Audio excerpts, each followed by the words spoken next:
Welcome to Global Africa Media and thank you for joining us once again. And remember, all eyes on you. Check out this speech by EU President von der Leyen at the United Nations General Assembly. Having me, and thank you very much for global citizens' leadership.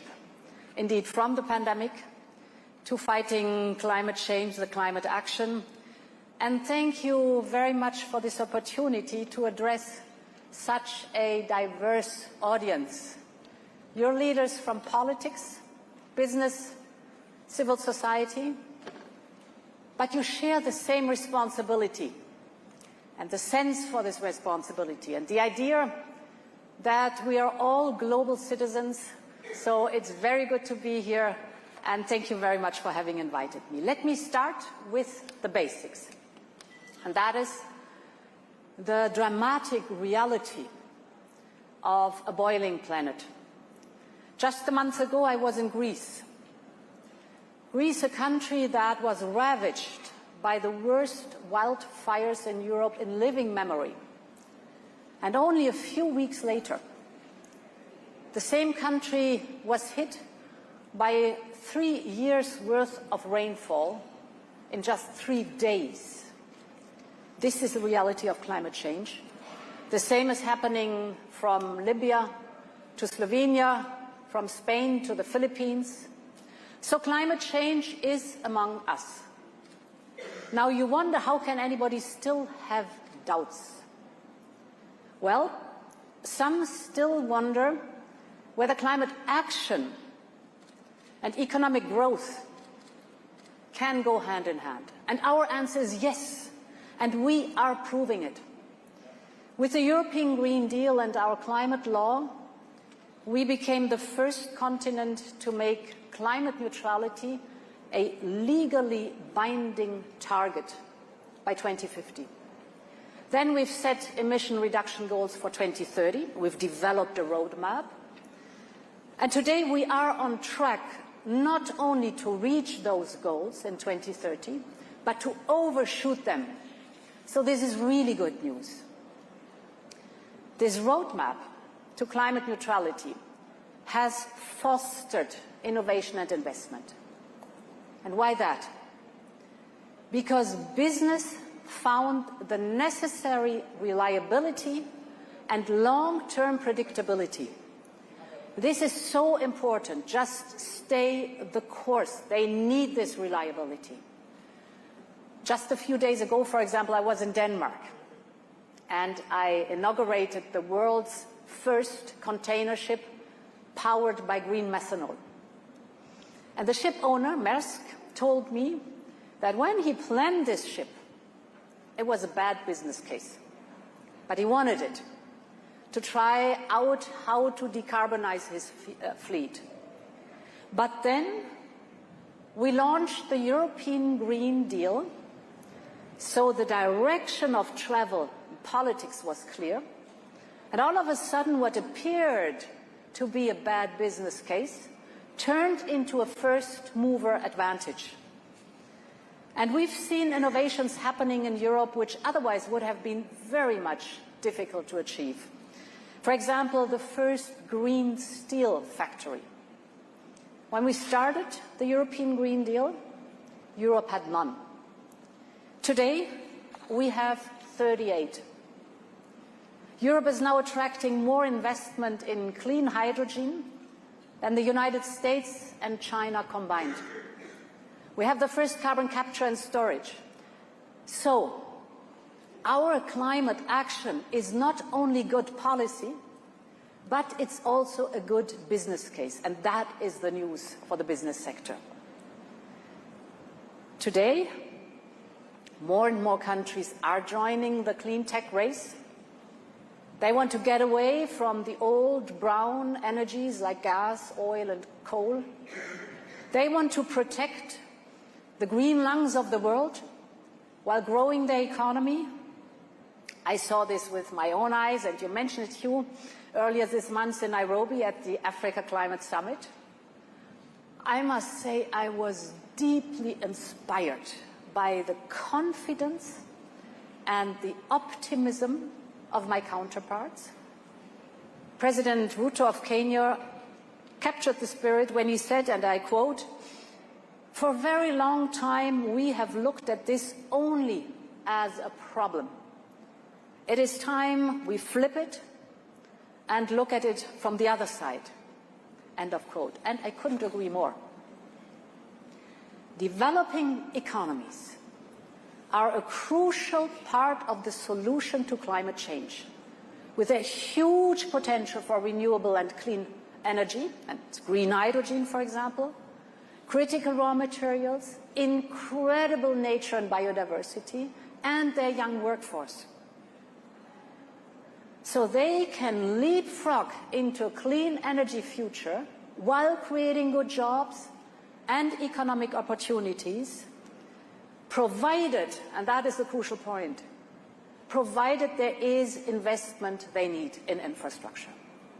So, too often, emerging economies lack the resources to invest, or they cannot access resources. The big question is, how can we close the world's clean investment gap? And major economies like Europe have an important role to play. We have an obligation. Let me go through a few topics. The European Union remains the world's biggest climate finance contributor. We contributed more than $27 billion to climate finance. That is more than 1/4 of the global 100 billion goal. And I'm very confident that this year at COP28 we will reach that goal. We will finally keep our promise. Then we have our investment plan. We call it Global Gateway. It's up to 300 billion euros, where we are financing clean infrastructure across the world in developing countries and emerging markets. Of course, we also need to recalibrate the international financial system so that it can better support climate action. That's a big topic that we're discussing at UNGA in these days. And there are many interesting proposals on the table, from Sustainable Development Goal stimulus by Secretary General Guterres to the discussion on debt restructuring. But I want to speak today about private investment. Public money from major economies, however crucial, is simply not enough. We need to work even closer with the private sector. And that's what I want to talk about, and let me briefly introduce 4 ideas to you. First, green bonds. Second, carbon pricing. The third is carbon credits. And finally, as a 4th point, global renewable energy targets. On the first point, the global experience shows that green bonds are a key tool in mobilizing private capital from private investors that want to make investments in climate positive impact. That's a good tool, but however, despite the rapid growth in the recent years, we've seen that the green bond market remains largely dominated by Europe, the United States and China, while the developing countries that would really have a benefit from it struggle to access their potential. So this is why we launched the Global Green Bond Initiative. Europe, as I said, has the biggest and most advanced green bond market in the world, so we have quite some expertise. And we do now share this expertise with developing economies so that they can create their own green bond markets. And in addition, we will invest €1 billion in green bonds of low and middle income countries. And this has a double effect. We are de-risking the private investment, and we are acting as an anchor investor. So this could yield up to €20 billion in sustainable investments from the private sector. So my message to the business community is, don't miss the train. Be part of the dynamics of these fast-rising economies. That's the message. Second point. carbon pricing. Carbon pricing is a market-based instrument. And the principle is very easy. You want to pollute, you pay. If not, you innovate. Clean up your products, decarbonize. So carbon pricing fosters innovation by the private sector. It makes polluters pay. And the revenues you get can support the clean transition in developing countries. And let me give you some figures.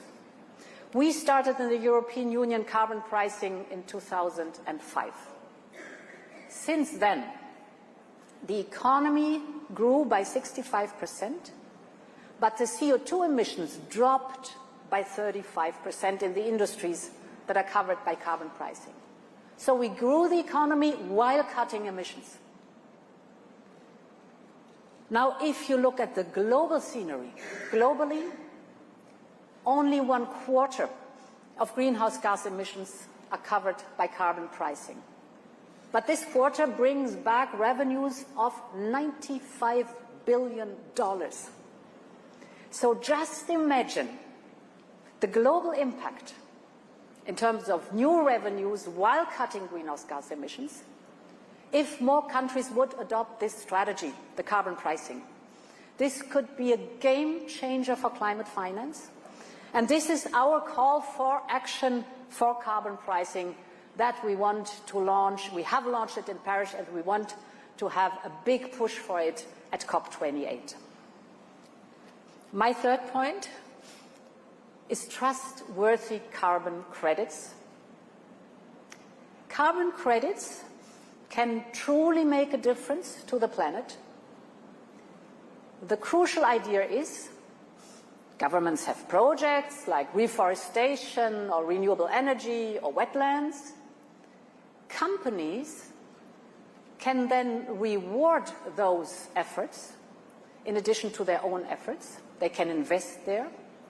But what we need now is an international framework that provides clarity and clear criteria. What are trusted, true carbon credits? So we've started to work on that with the World Bank, the IMF, and the WTO. We want to make as much progress as possible by COP28, and I invite all of you to engage in these discussions. And my fourth and final point, if we want to limit the temperature rise to 1.5 degrees Celsius, we need to speed up the global clean transition, energy transition. And that is why I think that we need global targets by 2030. Because we all know only what gets measured gets done. If you just have the goal and you do not have the trajectory, you'll never get there. Only if you know exactly where you want to go, you have a clear goal and you measure it every year, then the things get done. And this will show the companies the direction of travel. Again, predictability, reliability, stay the course. So to get there by 2030, we need global action.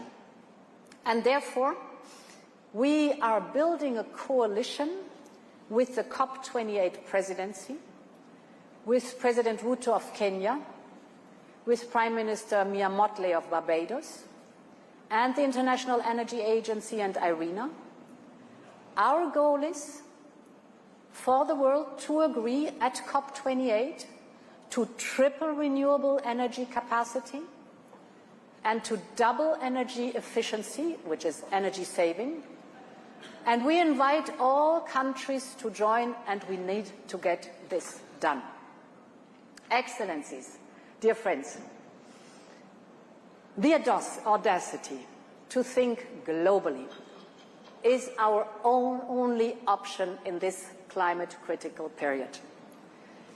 I think together with our friends all over the world and with critical supporters, like you here in the room, we're able to make it. So let me thank again global citizens for bringing us together. And let me wish all of you a very good conference. Thank you for listening, having me, and Thank you very much for global citizens' leadership. Indeed, from the pandemic to fighting climate change, the climate action, and thank you very much for this opportunity to address such a diverse audience. Your leaders from politics, business, civil society, but you share the same responsibility and the sense for this responsibility and the idea. Please like, subscribe, and hit the bell button. Leave a comment to continue conversation. Thanks for watching, and don't forget to slam that subscribe button. See you in our next video.